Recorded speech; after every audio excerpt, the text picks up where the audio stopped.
Hello and welcome back to this Hinnom multiplayer series.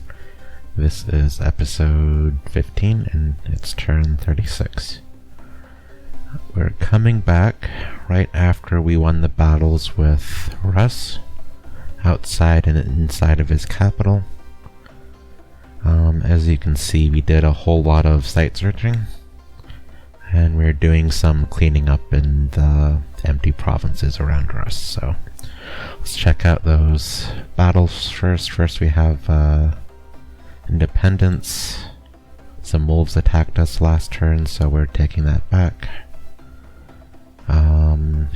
In Russ, guess Russ has some leftover stuff attacking us. Mage and 2 soldiers. Yeah, I don't think these guys are gonna live that long.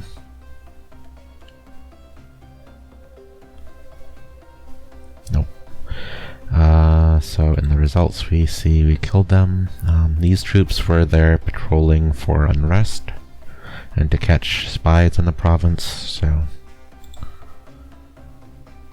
that's why I had so much outside of that. Here a Melqart actually with a lot of stuff. It's we have 2 Melqarts. New set of gear on these guys. This is the Heroic Precision. Yes, Melqart who won the arena.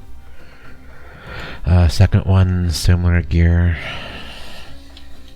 but they could have had their gear updated in the lab, and I think that's why this guy has these bracers now. Against him, some remnants from the Russ fight. We have just his pretender actually. Random, it's just sort of gear staggered across on these guys. Some quills, some troops, probably PD. Is his pretender still scripted to retreat? Nope, not this battle. So I think we're just doing sort of standard fire or astral scripting for the Melqarts to buff up. As you saw up here, got Phoenix Pyre. I don't recall if we used that in the last turn, but it's a big potentially battle changing spell for at least a thug in a small sized battle like this. It's revivability, so if he gets killed and he isn't fatigued out, he'll revive.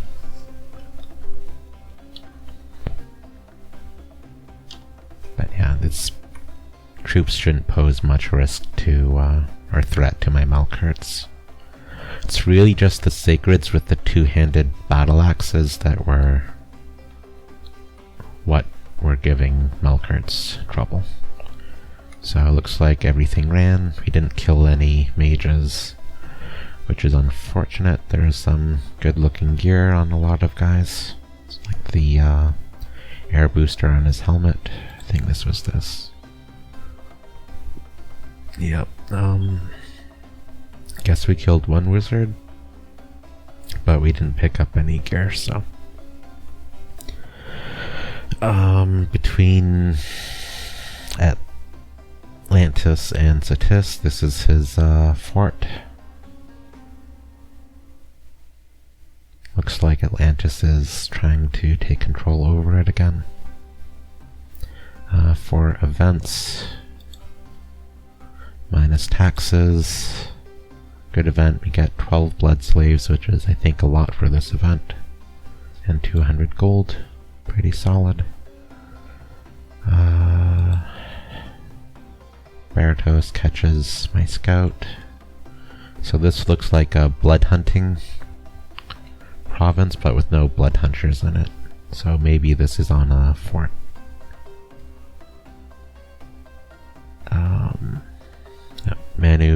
Rust has been permanently vanquished. And as you can see, I skipped over the site searching, so let's get skipped over it earlier, but we'll look at it now. If you don't know, if you click a event and do left to right arrows on the keyboard, you can skip between them, so this will help speed it up. So no sites. I guess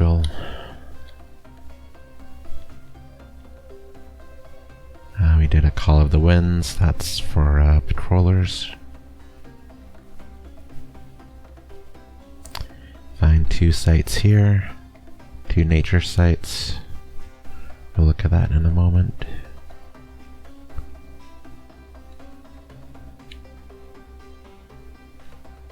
Right, so again, not super lucky in the sites we're finding.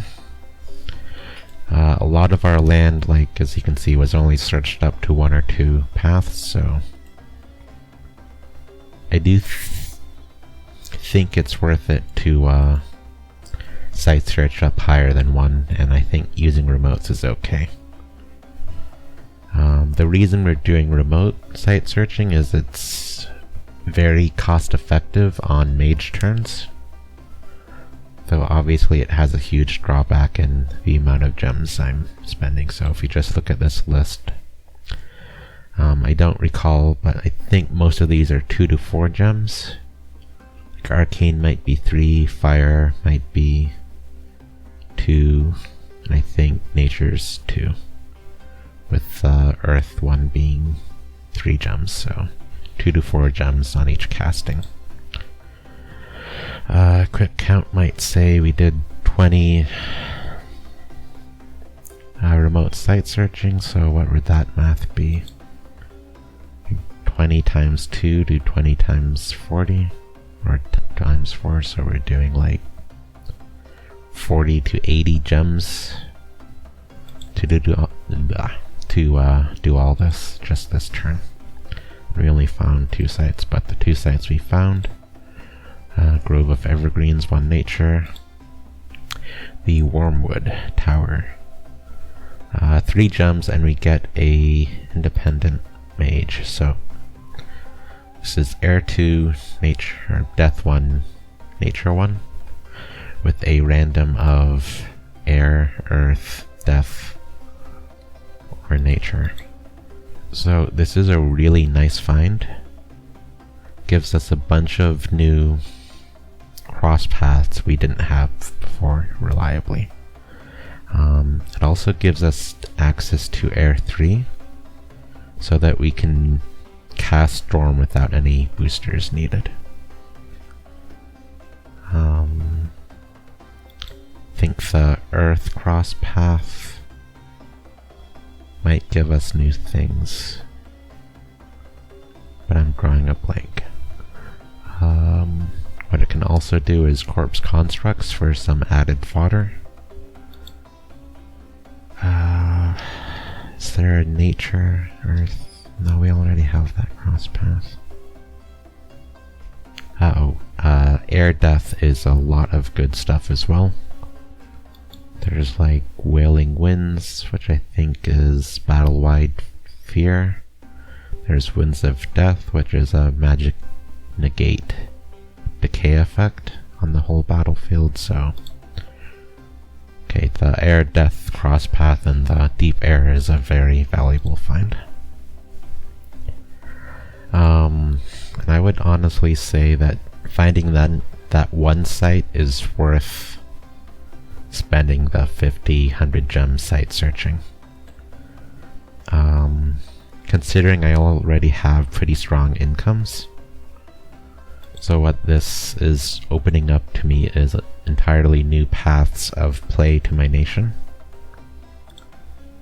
And you can see immediately walking a mage up here to set up a lab, a commander to set up a fort, so I can get super fast construction or recruitment going here. Otherwise, it's kind of the only thing we found with all that site searching. I think we found 1 fire site last turn. Excuse me. So we didn't find a lot despite having all these shallow paths of site searching. If we look here,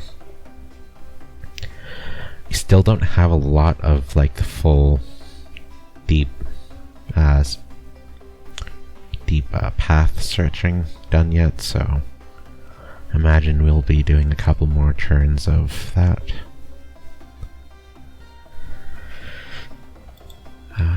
Yeah, so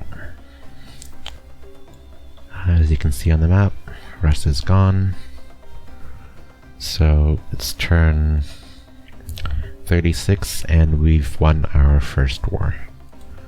So this is I guess maybe a changing point in the game for us, or it's time to reevaluate our situation in the game. We just took territory that's, what, about 10 provinces? 1, 2, 3, 4, 5, 6, 7, 8, 9. 9 provinces with possible rights to this throne. We gain access to this lake as well, which we're taking. So yeah, about 10 provinces, and on the 11th if we get this throne.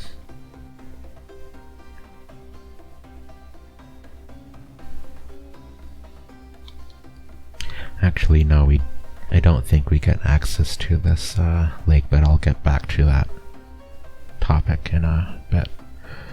Hopefully, if I don't forget. But yeah, about 9 provinces, 10 when we take this throne. So we want to...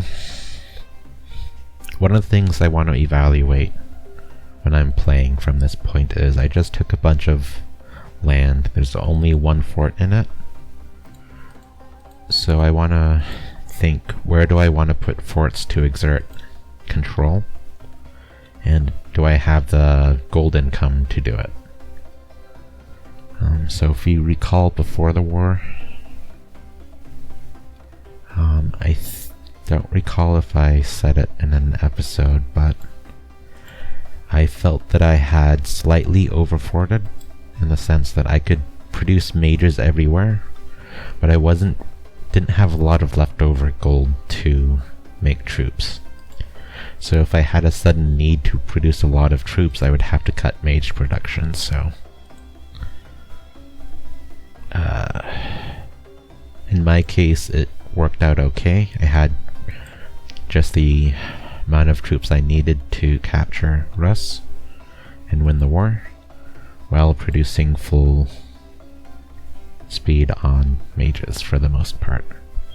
But say if I got in a different war with, say, Baratos or Arco or Mavrini, I definitely would have had to cut mage production to get some emergency troop recruitment going. So with that in mind, I want to have like some extra gold to be producing troops up for protecting my border fronts. I also have to keep in mind that as I'm just getting, 8-10 mages a turn, my upkeep's gonna continually increase. So even if I build a couple new forts now to get full mage production with them, in a little while I might not have enough free income to keep that mage recruitment going, so for now my aim is just a fort here, which is the Rust capital, obviously. The only other place I'd put a fort is in this throne to lock in control over it. And obviously I'm putting a fort here, but it's for the independent mage. It's not necessarily to just increase my mage recruitment power as much as to get specifically this singular mage I can't get elsewhere.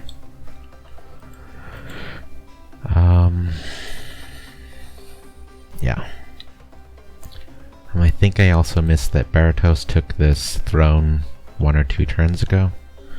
We see sheds, we see some troops, see some capital mages, so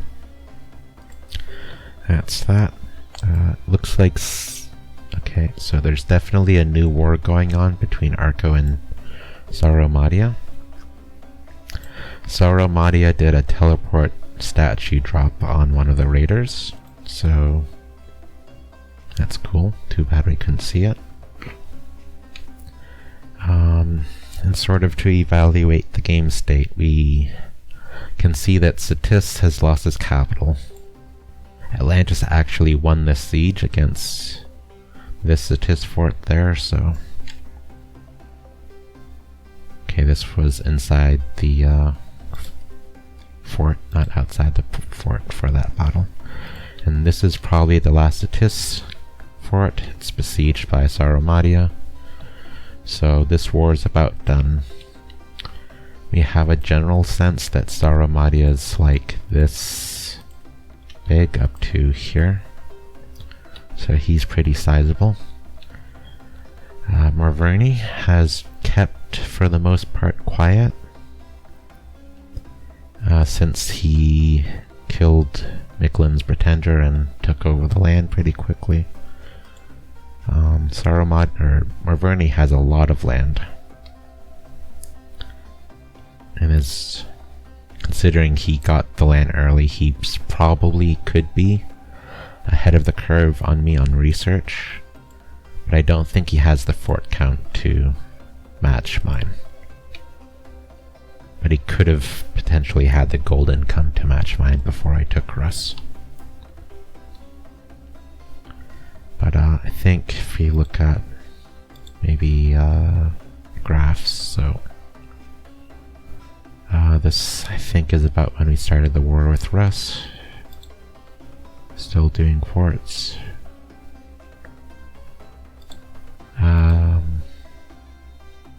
Though it's not entirely my intent to just kind of keep a trickle of new forts coming. It's what I have been doing, as like I found new mages to recruit from, or I guess this was actually capturing Russ. And this one I think was a free fort from the site, so this is when I stopped making forts. This is a free one. This was Russ, so I haven't made new forts for a while. But I have gotten new ones. Gold income steadily growing. It's gonna spike soon. I think Russ was cold 3 and my nation is heat 2. So that's like a 25% gold penalty for me holding his land, so need to spread my candles into his land to get my preferred temperature in it. Gems, you know, big jump when I take the land in Russ. A little more when I take his capital, and I think that's that 4 gems. Found this turn. Research, pretty strong. Dominions going up. Armies going up, though he did lose a bit during that big battle with Russ. And throne, we have 2 thrones so far.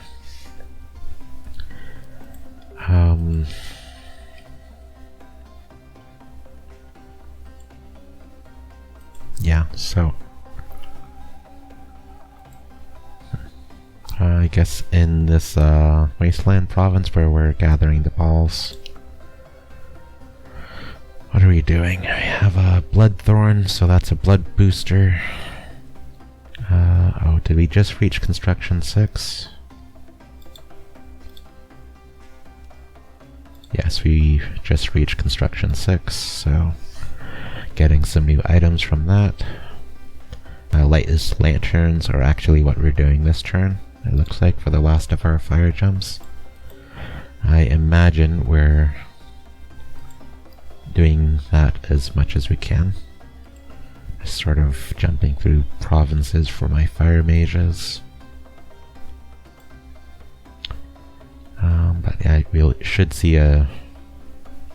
well, we might not. Research will get stronger next turn, so if we just keep in mind it's 1200 this turn, even with a bunch of crafting and site searching. Might see it break 13 or 1500 next turn. Maybe higher, but our research is extremely strong.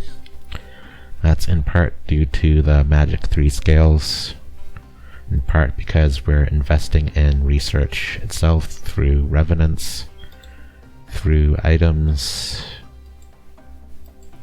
Though I don't think we did many quills this game, if any. But a new investment in lanterns will be a boost. I guess to show, we did a temple in Russ's capital. I think have one preacher, no one else. But what I should be looking to do right now is not preach. As you can see here, I actually have my Sword of Justice with the +1 priest bonus on it, on my profit for preaching. But what I should be doing right now is blood sacking here. If I had a priest here, I'd do it there as well, but I believe blood sacking is stronger than preaching with low-level priests,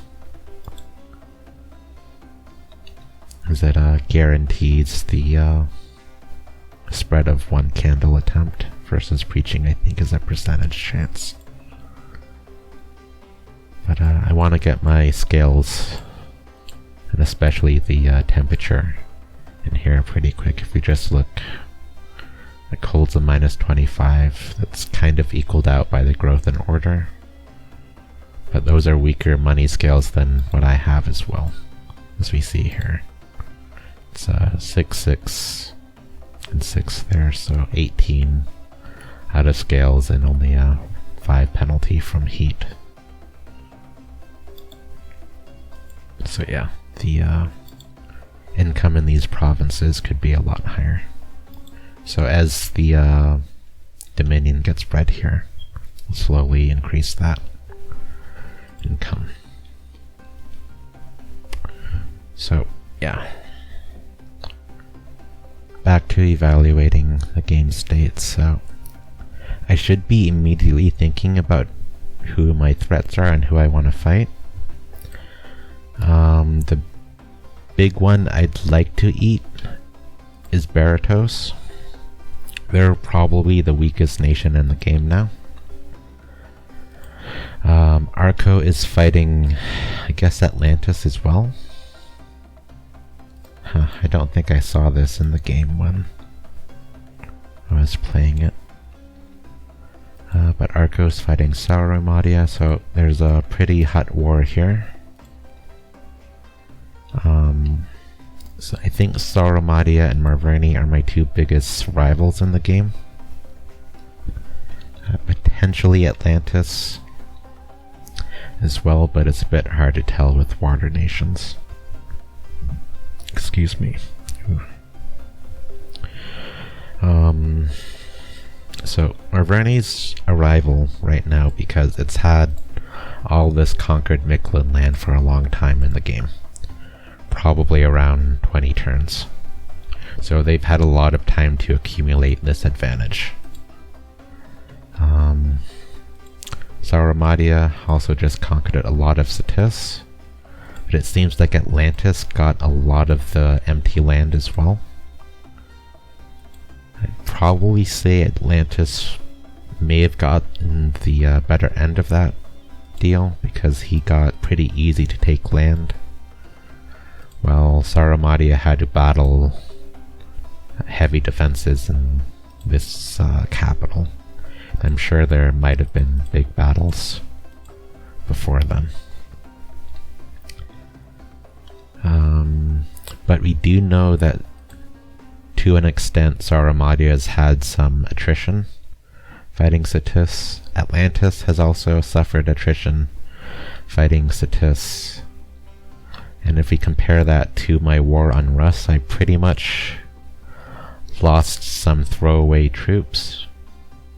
I lost 2 Melqarts, and I only lost 2 of these Water 2 mages.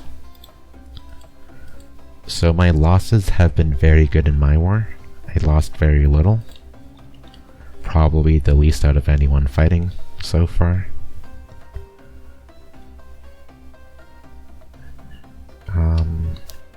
So I think the war went very well for me, and I'm in a very strong advantage.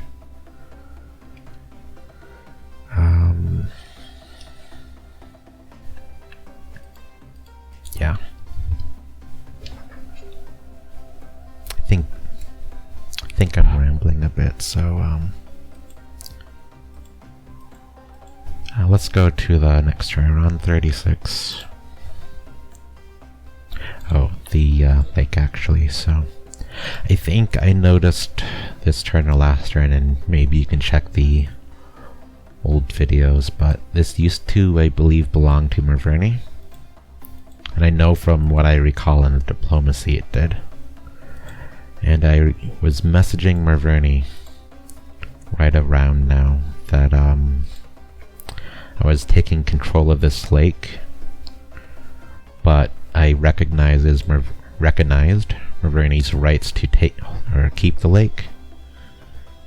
And my idea behind sort of clearing the Indies for him that had attacked and pushed him out of this lake was I did not want Atlantis to get a foothold in these lakes inland, as once he forts those provinces, it could potentially be a huge pain to push him out.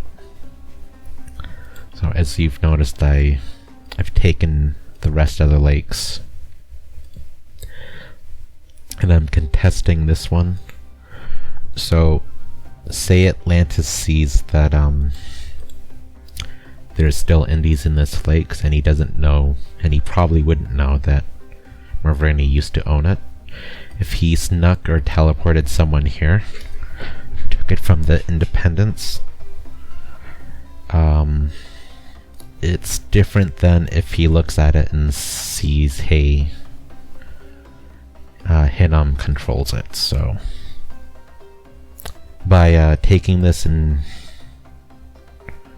offering it back to Merverni, I'm hopefully dissuading Atlantis from attempting to push into these lakes, as he'd have to attack a player rather than Indies. So yeah, I think definitely rambling a lot. Let's see, these Melqarts, I think they're off to take this throne. Not doing a lot of movement other than that. Guess, what are you leading? You're moving some troops. We are slowly getting a sort of fleet of hawks for blood hunt patrolling.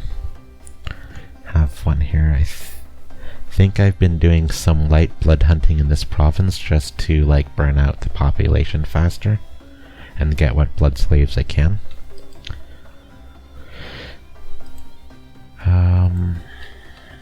Actually, let's check my recruitment. So you see mage recruitment is going on, it seems like everywhere. Oh, we're getting a Kohen. I think he might be for crafting blood gear, possibly, or blood hunting. In the capital, more balls. You look there, we're doing indie mages there. More mages here. Another mage here. Indie mage here. So I'm just checking if I'm doing troop recruitment. I'm not. You see that I have 250 gold left over. So I suppose, what would I be spending that gold on? Just doing troop recruitment. I haven't started a new fort. So I think that gives an indication of, unless I'm missing where some gold is going. After taking all of this unforted land from Russ, I'm still sort of in a hole for how much gold I have left over after doing mage recruitment. And if I'm doing 2 new forts, one here for the independent mage, one here for the throne, I think I'm going to quickly find that tipping point for where I don't have enough gold for even just full mage recruitment.